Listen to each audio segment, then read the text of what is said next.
గుంటూరు జిల్లా ఆర్ అగ్రహారం శ్రీ కన్యకా పరమేశ్వరి అమ్మవారి దసరా మహోత్సవాల నిర్వహణలో స్థానిక ఎమ్మెల్యే మహమ్మద్ నసీర్ ప్రమేయంపై వైసీపీ నియోజకవర్గ ఇన్ఛార్జ్ సూరి ఫాతిమా అభ్యంతరం వ్యక్తం చేశారు. కన్యకా పరమేశ్వరి అమ్మవారి దేవాలయంలో పూజలు చేసే విషయంలో 97 మంది ఉత్సవ కమిటీ సభ్యులుగా చేర్చుకోవడం ఆశ్చర్యంగా ఉందని చెప్పారు. దేవాదాయ శాఖ నిబంధనలకు విరుద్ధంగా కాసులు ఉంటేనే సభ్యులుగా చేర్చుకుంటానన్నారు.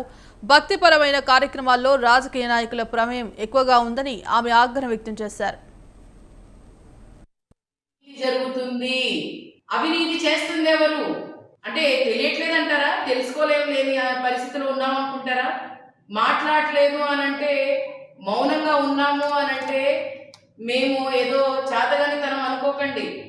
అమ్మవారి దగ్గర కూడా మీరు అవినీతి చేస్తున్నారంటే ఏ విధంగా దిగజారకు రాజకీయాలు చేస్తున్నారనేది అర్థమవుతుంది. ఇప్పుడు అక్కడ ఉన్న కమిటీ మెంబర్స్ కానీ ఎవరు దాన్ని నడిపిస్తున్నారో ఖచ్చితంగా నేను చెప్తున్నాను. ఎందుకంటే మా నాన్నగారిని ఎన్ని మాటలు అన్నారు.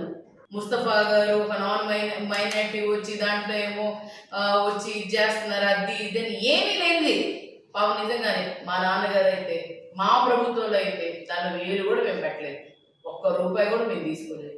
ఏది చేసుకున్నా మీరు చేసుకోండి, మమ్మల్ని పిలిచారు, మేము వెళ్ళాం, కూర్చున్నాం. సార్ ఇదిగోండి సార్ మేము